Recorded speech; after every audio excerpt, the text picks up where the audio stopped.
مسلسل على غفلة، الحلقة 30 والأخيرة. تدور أحداث الحلقة عند النقطة التي يصبح فيها كل شيء على المحك. تبدأ الحلقة الأخيرة كصفحة بيضاء، لكن سرعان ما تتناثر فوقها بقع الدم وخيبات القلب وصرخات الحقيقة.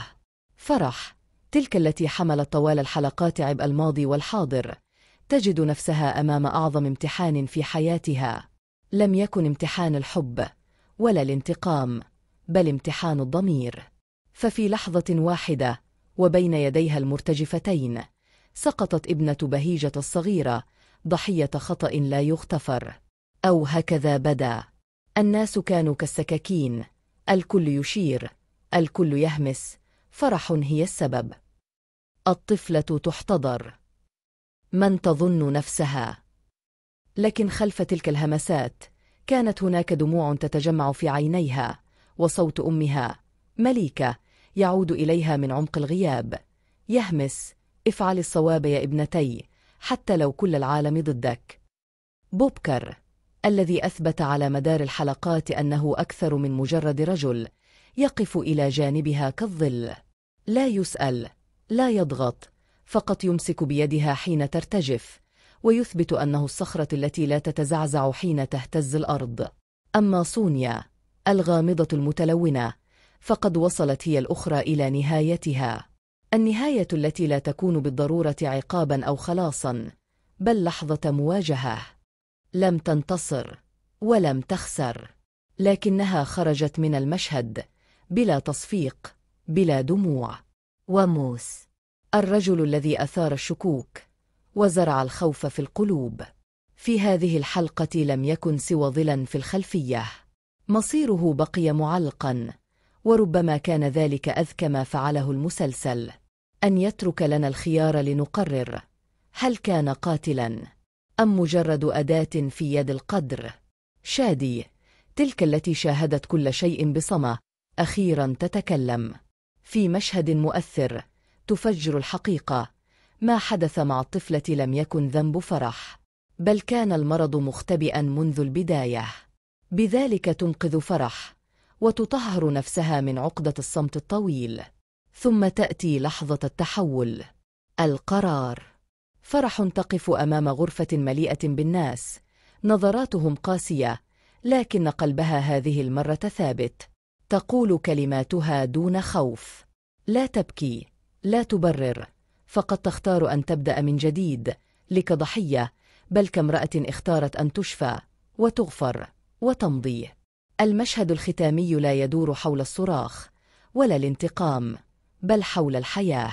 ففي زفاف أمينة نرى فرح تبتسم من القلب لأول مرة، وبجانبها بوبكر، لا يمسك يدها فقط، بل يمسك ماضيها ومستقبلها.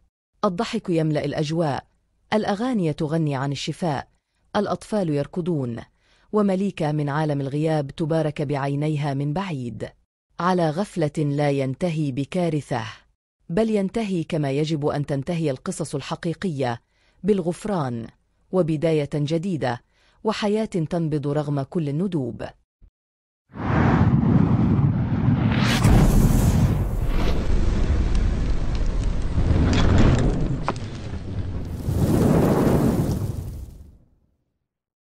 مسلسل على غفلة، الحلقة 30 والأخيرة.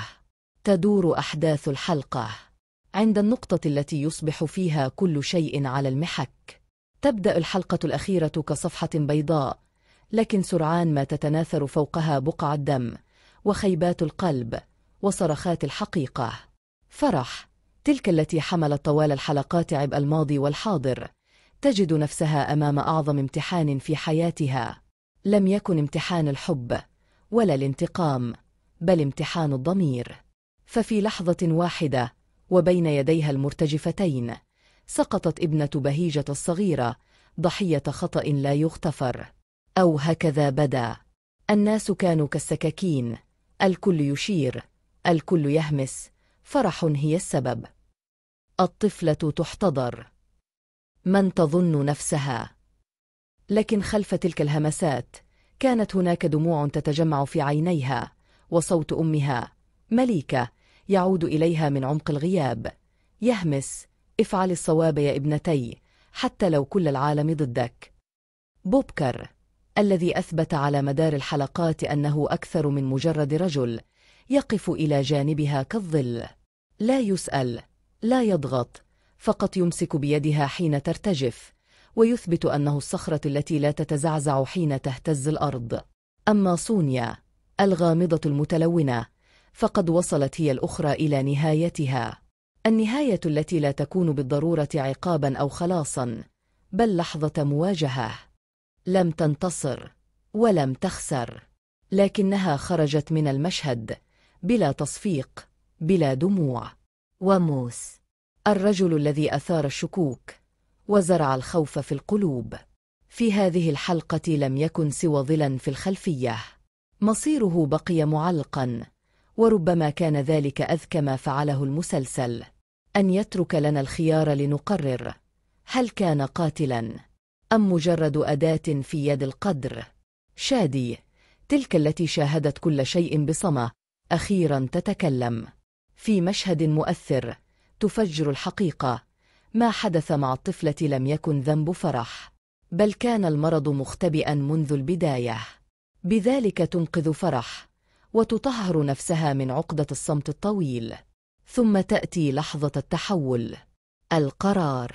فرح تقف أمام غرفة مليئة بالناس، نظراتهم قاسية، لكن قلبها هذه المرة ثابت. تقول كلماتها دون خوف: لا تبكي، لا تبرر، فقد تختار أن تبدأ من جديد، لك ضحية، بل كامرأة اختارت أن تشفى وتغفر وتمضي. المشهد الختامي لا يدور حول الصراخ ولا الانتقام، بل حول الحياة. ففي زفاف أمينة نرى فرح تبتسم من القلب لأول مرة، وبجانبها بوبكر لا يمسك يدها فقط، بل يمسك ماضيها ومستقبلها. الضحك يملأ الأجواء، الأغاني تغني عن الشفاء، الأطفال يركضون، ومليكة من عالم الغياب تبارك بعينيها من بعيد. على غفلة لا ينتهي بكارثة، بل ينتهي كما يجب أن تنتهي القصص الحقيقية، بالغفران وبداية جديدة وحياة تنبض رغم كل الندوب.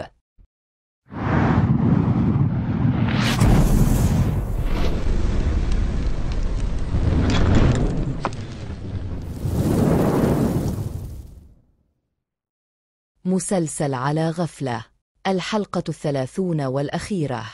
تدور أحداث الحلقة عند النقطة التي يصبح فيها كل شيء على المحك.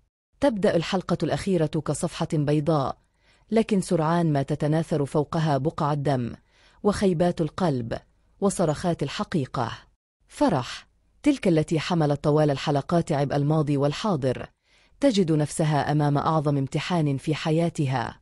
لم يكن امتحان الحب ولا الانتقام، بل امتحان الضمير.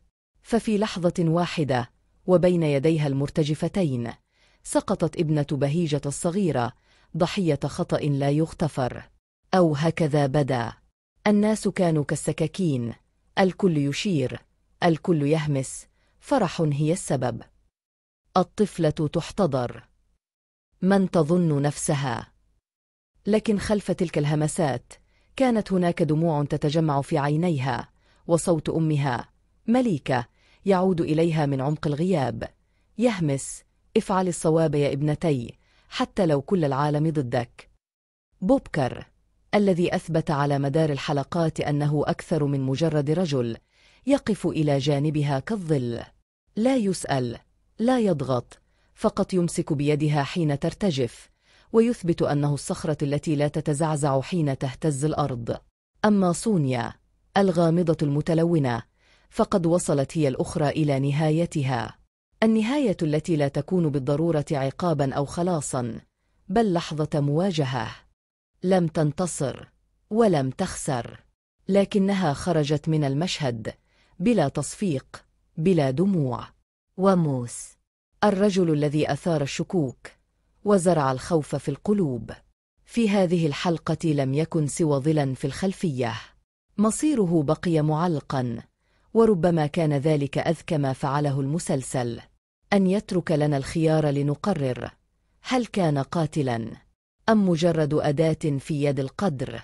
شادي، تلك التي شاهدت كل شيء بصمة، أخيراً تتكلم. في مشهد مؤثر تفجر الحقيقة: ما حدث مع الطفلة لم يكن ذنب فرح، بل كان المرض مختبئاً منذ البداية. بذلك تنقذ فرح وتطهر نفسها من عقدة الصمت الطويل. ثم تأتي لحظة التحول، القرار. فرح تقف أمام غرفة مليئة بالناس، نظراتهم قاسية، لكن قلبها هذه المرة ثابت. تقول كلماتها دون خوف: لا تبكي، لا تبرر، فقد تختار أن تبدأ من جديد، لك ضحية، بل كامرأة اختارت أن تشفى وتغفر وتمضي. المشهد الختامي لا يدور حول الصراخ ولا الانتقام، بل حول الحياة. ففي زفاف أمينة نرى فرح تبتسم من القلب لأول مرة، وبجانبها بوبكر، لا يمسك يدها فقط، بل يمسك ماضيها ومستقبلها. الضحك يملأ الأجواء، الأغاني تغني عن الشفاء، الأطفال يركضون، ومليكة من عالم الغياب تبارك بعينيها من بعيد. على غفلة لا ينتهي بكارثة، بل ينتهي كما يجب أن تنتهي القصص الحقيقية، بالغفران وبداية جديدة وحياة تنبض رغم كل الندوب.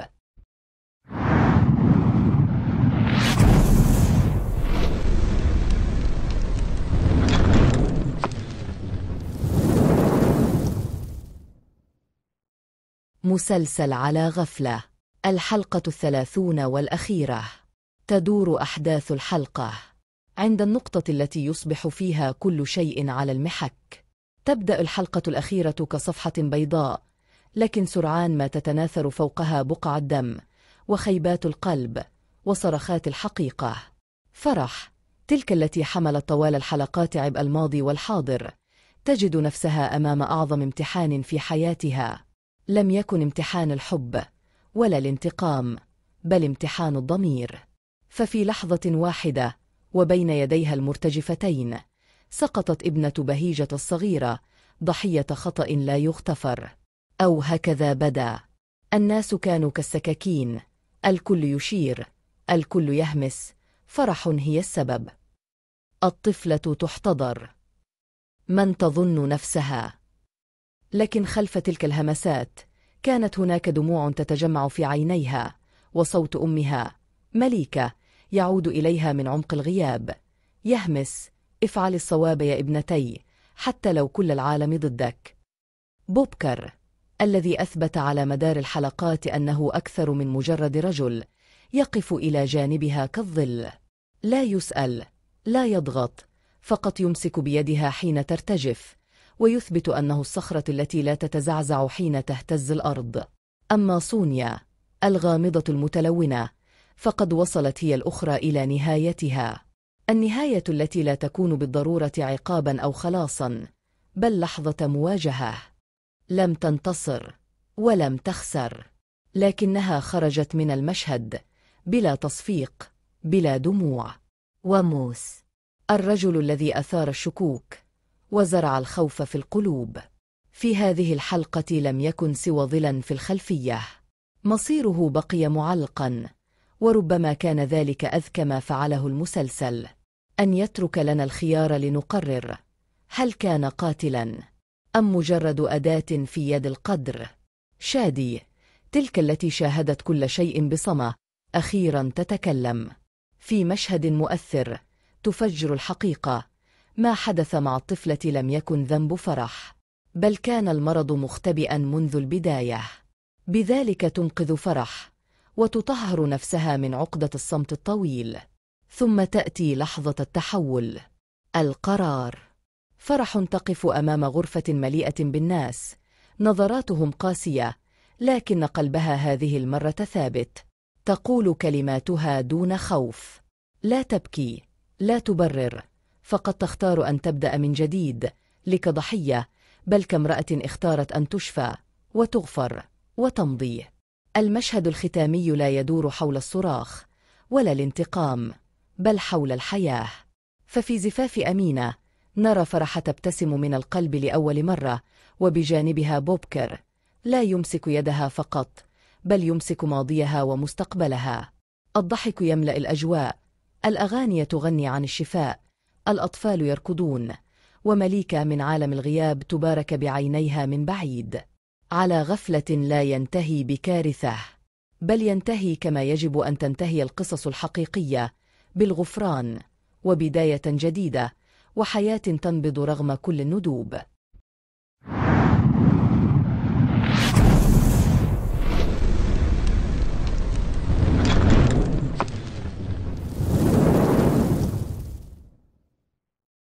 مسلسل على غفلة، الحلقة 30 والأخيرة. تدور أحداث الحلقة عند النقطة التي يصبح فيها كل شيء على المحك. تبدأ الحلقة الأخيرة كصفحة بيضاء، لكن سرعان ما تتناثر فوقها بقع الدم وخيبات القلب وصرخات الحقيقة. فرح، تلك التي حملت طوال الحلقات عبء الماضي والحاضر، تجد نفسها أمام أعظم امتحان في حياتها. لم يكن امتحان الحب ولا الانتقام، بل امتحان الضمير. ففي لحظة واحدة وبين يديها المرتجفتين، سقطت ابنة بهيجة الصغيرة ضحية خطأ لا يغتفر. أو هكذا بدا. الناس كانوا كالسكاكين، الكل يشير، الكل يهمس. فرح هي السبب. الطفلة تحتضر. من تظن نفسها؟ لكن خلف تلك الهمسات كانت هناك دموع تتجمع في عينيها، وصوت أمها مليكة يعود إليها من عمق الغياب، يهمس: افعل الصواب يا ابنتي، حتى لو كل العالم ضدك. بوبكر الذي أثبت على مدار الحلقات أنه أكثر من مجرد رجل يقف إلى جانبها كالظل، لا يسأل، لا يضغط، فقط يمسك بيدها حين ترتجف، ويثبت أنه الصخرة التي لا تتزعزع حين تهتز الأرض. أما صونيا الغامضة المتلونة، فقد وصلت هي الأخرى إلى نهايتها، النهاية التي لا تكون بالضرورة عقابا أو خلاصا، بل لحظة مواجهة. لم تنتصر ولم تخسر، لكنها خرجت من المشهد بلا تصفيق، بلا دموع. وموس الرجل الذي أثار الشكوك وزرع الخوف في القلوب، في هذه الحلقة لم يكن سوى ظلا في الخلفية. مصيره بقي معلقا، وربما كان ذلك أذكى ما فعله المسلسل، أن يترك لنا الخيار لنقرر هل كان قاتلا أم مجرد أداة في يد القدر. شادي، تلك التي شاهدت كل شيء بصمة، أخيرا تتكلم. في مشهد مؤثر تفجر الحقيقة: ما حدث مع الطفلة لم يكن ذنب فرح، بل كان المرض مختبئا منذ البداية. بذلك تنقذ فرح وتطهر نفسها من عقدة الصمت الطويل. ثم تأتي لحظة التحول، القرار. فرح تقف أمام غرفة مليئة بالناس، نظراتهم قاسية، لكن قلبها هذه المرة ثابت. تقول كلماتها دون خوف: لا تبكي، لا تبرر، فقد تختار أن تبدأ من جديد، لك ضحية، بل كامرأة اختارت أن تشفى وتغفر وتمضي. المشهد الختامي لا يدور حول الصراخ ولا الانتقام، بل حول الحياة. ففي زفاف أمينة نرى فرح تبتسم من القلب لأول مرة، وبجانبها بوبكر لا يمسك يدها فقط، بل يمسك ماضيها ومستقبلها. الضحك يملأ الأجواء، الأغاني تغني عن الشفاء، الأطفال يركضون، ومليكة من عالم الغياب تبارك بعينيها من بعيد. على غفلة لا ينتهي بكارثة، بل ينتهي كما يجب أن تنتهي القصص الحقيقية، بالغفران وبداية جديدة وحياة تنبض رغم كل الندوب.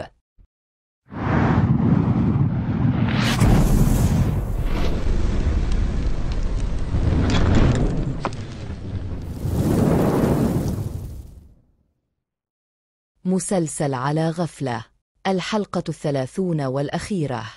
تدور أحداث الحلقة عند النقطة التي يصبح فيها كل شيء على المحك.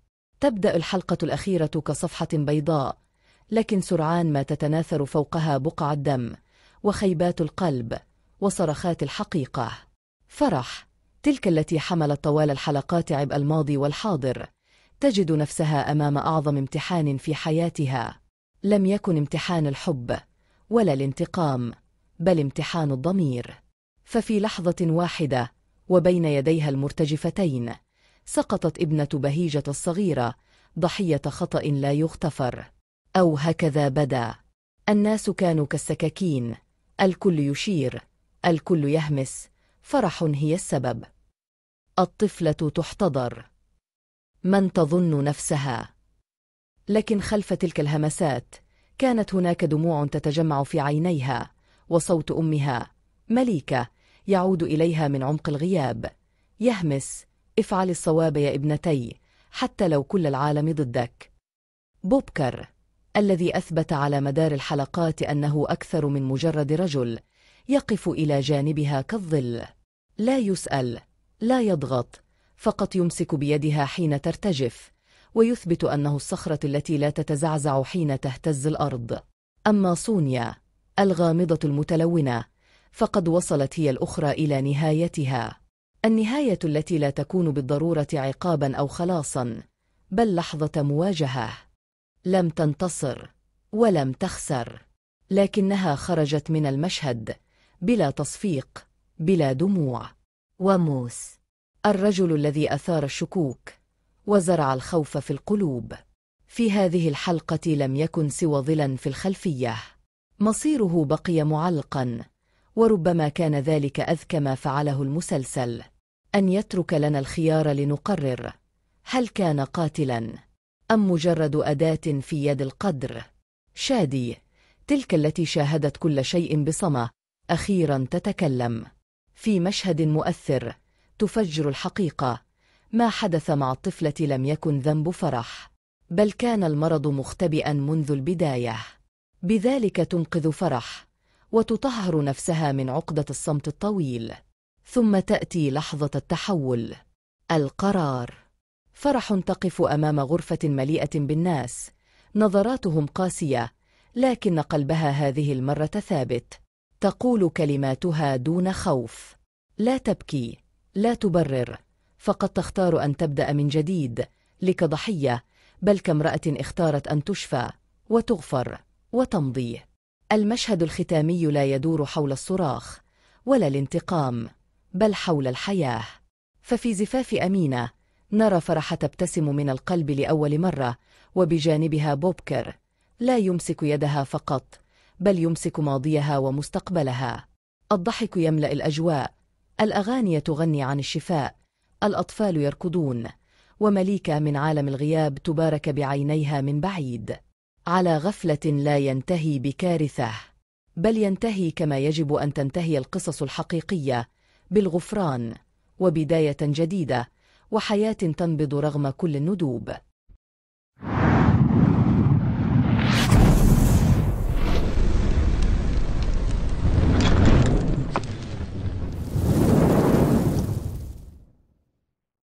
مسلسل على غفلة، الحلقة 30 والأخيرة. تدور أحداث الحلقة عند النقطة التي يصبح فيها كل شيء على المحك. تبدأ الحلقة الأخيرة كصفحة بيضاء، لكن سرعان ما تتناثر فوقها بقع الدم وخيبات القلب وصرخات الحقيقة. فرح، تلك التي حملت طوال الحلقات عبء الماضي والحاضر، تجد نفسها أمام أعظم امتحان في حياتها. لم يكن امتحان الحب ولا الانتقام، بل امتحان الضمير.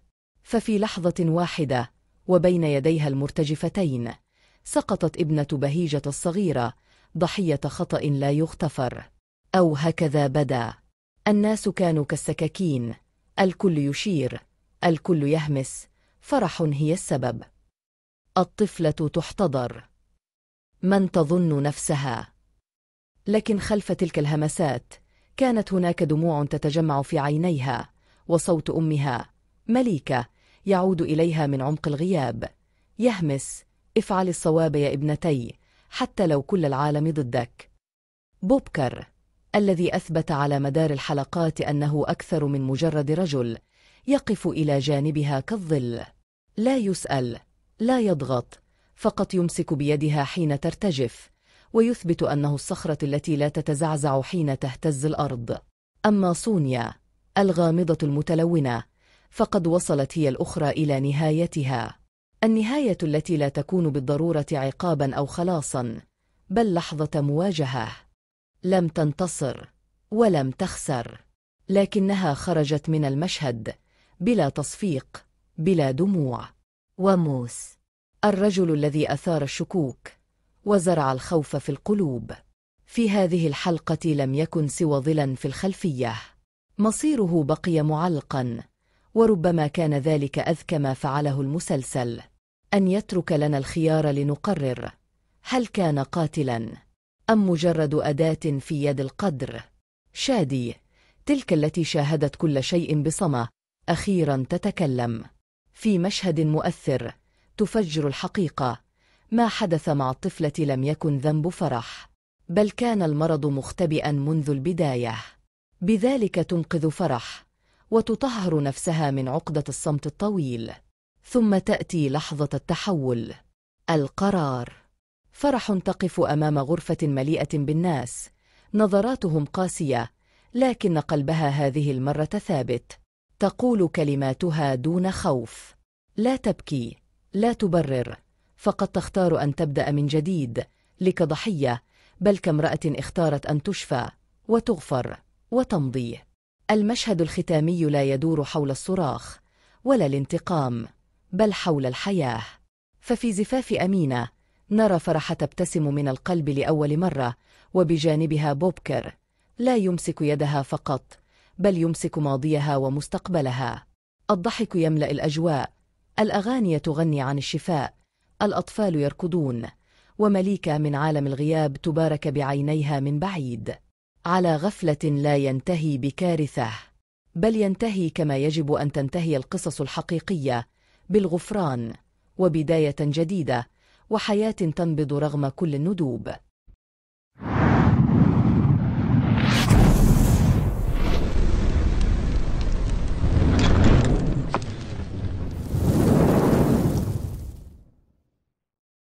مسلسل على غفلة، الحلقة 30 والأخيرة. تدور أحداث الحلقة عند النقطة التي يصبح فيها كل شيء على المحك. تبدأ الحلقة الأخيرة كصفحة بيضاء، لكن سرعان ما تتناثر فوقها بقع الدم وخيبات القلب وصرخات الحقيقة. فرح، تلك التي حملت طوال الحلقات عبء الماضي والحاضر، تجد نفسها أمام أعظم امتحان في حياتها. لم يكن امتحان الحب ولا الانتقام، بل امتحان الضمير. ففي لحظة واحدة وبين يديها المرتجفتين، سقطت ابنة بهيجة الصغيرة ضحية خطأ لا يغتفر، أو هكذا بدا. الناس كانوا كالسكاكين، الكل يشير، الكل يهمس. فرح هي السبب. الطفلة تحتضر، من تظن نفسها؟ لكن خلف تلك الهمسات كانت هناك دموع تتجمع في عينيها، وصوت أمها مليكة يعود إليها من عمق الغياب، يهمس: افعل الصواب يا ابنتي، حتى لو كل العالم ضدك. بوبكر، الذي أثبت على مدار الحلقات أنه أكثر من مجرد رجل، يقف إلى جانبها كالظل، لا يسأل، لا يضغط، فقط يمسك بيدها حين ترتجف، ويثبت أنه الصخرة التي لا تتزعزع حين تهتز الأرض. أما سونيا، الغامضة المتلونة، فقد وصلت هي الأخرى إلى نهايتها. النهاية التي لا تكون بالضرورة عقابا أو خلاصا، بل لحظة مواجهة. لم تنتصر ولم تخسر، لكنها خرجت من المشهد بلا تصفيق، بلا دموع. وموس، الرجل الذي أثار الشكوك وزرع الخوف في القلوب، في هذه الحلقة لم يكن سوى ظلاً في الخلفية. مصيره بقي معلقاً، وربما كان ذلك أذكى ما فعله المسلسل، أن يترك لنا الخيار لنقرر هل كان قاتلاً أم مجرد أداة في يد القدر. شادي، تلك التي شاهدت كل شيء بصمة، أخيراً تتكلم. في مشهد مؤثر تفجر الحقيقة: ما حدث مع الطفلة لم يكن ذنب فرح، بل كان المرض مختبئاً منذ البداية. بذلك تنقذ فرح وتطهر نفسها من عقدة الصمت الطويل. ثم تأتي لحظة التحول. القرار. فرح تقف أمام غرفة مليئة بالناس، نظراتهم قاسية، لكن قلبها هذه المرة ثابت. تقول كلماتها دون خوف: لا تبكي، لا تبرر، فقد تختار أن تبدأ من جديد، لك ضحية، بل كامرأة اختارت أن تشفى وتغفر وتمضي. المشهد الختامي لا يدور حول الصراخ ولا الانتقام، بل حول الحياة. ففي زفاف أمينة نرى فرح تبتسم من القلب لأول مرة، وبجانبها بوبكر لا يمسك يدها فقط، بل يمسك ماضيها ومستقبلها. الضحك يملأ الأجواء، الأغاني تغني عن الشفاء، الأطفال يركضون، ومليكة من عالم الغياب تبارك بعينيها من بعيد. على غفلة لا ينتهي بكارثة، بل ينتهي كما يجب أن تنتهي القصص الحقيقية، بالغفران وبداية جديدة وحياة تنبض رغم كل الندوب.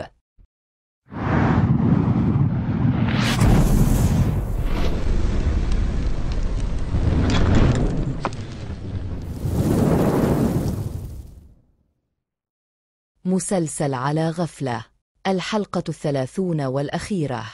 تدور أحداث الحلقة عند النقطة التي يصبح فيها كل شيء على المحك. تبدأ الحلقة الأخيرة كصفحة بيضاء، لكن سرعان ما تتناثر فوقها بقع الدم وخيبات القلب وصرخات الحقيقة. فرح، تلك التي حملت طوال الحلقات عبء الماضي والحاضر، تجد نفسها أمام أعظم امتحان في حياتها. لم يكن امتحان الحب ولا الانتقام، بل امتحان الضمير. ففي لحظة واحدة وبين يديها المرتجفتين سقطت ابنة بهيجة الصغيرة ضحية خطأ لا يغتفر، أو هكذا بدا. الناس كانوا كالسكاكين، الكل يشير، الكل يهمس، فرح هي السبب. الطفلة تحتضر، من تظن نفسها؟ لكن خلف تلك الهمسات كانت هناك دموع تتجمع في عينيها، وصوت أمها مليكة يعود إليها من عمق الغياب، يهمس: افعل الصواب يا ابنتي، حتى لو كل العالم ضدك. بوبكر الذي أثبت على مدار الحلقات أنه أكثر من مجرد رجل، يقف إلى جانبها كالظل، لا يسأل، لا يضغط، فقط يمسك بيدها حين ترتجف، ويثبت أنه الصخرة التي لا تتزعزع حين تهتز الأرض. أما صونيا الغامضة المتلونة، فقد وصلت هي الأخرى إلى نهايتها، النهاية التي لا تكون بالضرورة عقابا أو خلاصا، بل لحظة مواجهة. لم تنتصر ولم تخسر، لكنها خرجت من المشهد بلا تصفيق، بلا دموع. وموس الرجل الذي أثار الشكوك وزرع الخوف في القلوب، في هذه الحلقة لم يكن سوى ظلا في الخلفية. مصيره بقي معلقا، وربما كان ذلك أذكى ما فعله المسلسل، أن يترك لنا الخيار لنقرر: هل كان قاتلا أم مجرد أداة في يد القدر؟ شادي، تلك التي شاهدت كل شيء بصمة، أخيرا تتكلم. في مشهد مؤثر تفجر الحقيقة: ما حدث مع الطفلة لم يكن ذنب فرح، بل كان المرض مختبئا منذ البداية. بذلك تنقذ فرح وتطهر نفسها من عقدة الصمت الطويل. ثم تأتي لحظة التحول. القرار. فرح تقف أمام غرفة مليئة بالناس، نظراتهم قاسية، لكن قلبها هذه المرة ثابت. تقول كلماتها دون خوف: لا تبكي، لا تبرر، فقد تختار أن تبدأ من جديد، لك ضحية، بل كامرأة اختارت أن تشفى وتغفر وتمضي. المشهد الختامي لا يدور حول الصراخ ولا الانتقام، بل حول الحياة. ففي زفاف أمينة نرى فرح تبتسم من القلب لأول مرة، وبجانبها بوبكر لا يمسك يدها فقط، بل يمسك ماضيها ومستقبلها. الضحك يملأ الأجواء، الأغاني تغني عن الشفاء، الأطفال يركضون، ومليكة من عالم الغياب تبارك بعينيها من بعيد. على غفلة لا ينتهي بكارثة، بل ينتهي كما يجب أن تنتهي القصص الحقيقية، بالغفران وبداية جديدة وحياة تنبض رغم كل الندوب.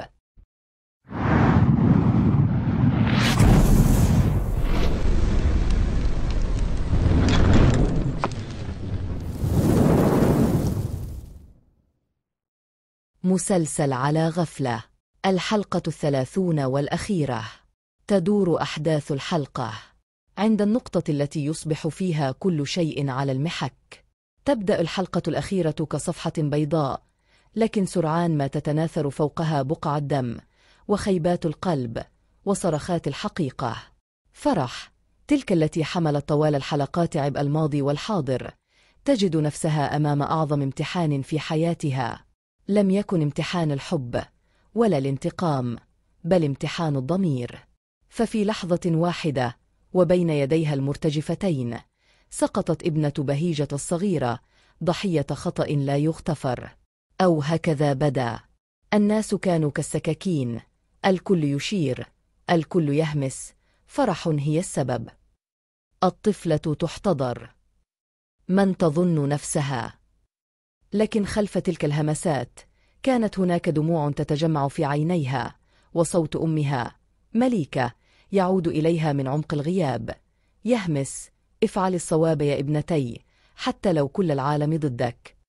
بوبكر، الذي أثبت على مدار الحلقات أنه أكثر من مجرد رجل، يقف إلى جانبها كالظل، لا يسأل، لا يضغط، فقط يمسك بيدها حين ترتجف، ويثبت أنه الصخرة التي لا تتزعزع حين تهتز الأرض.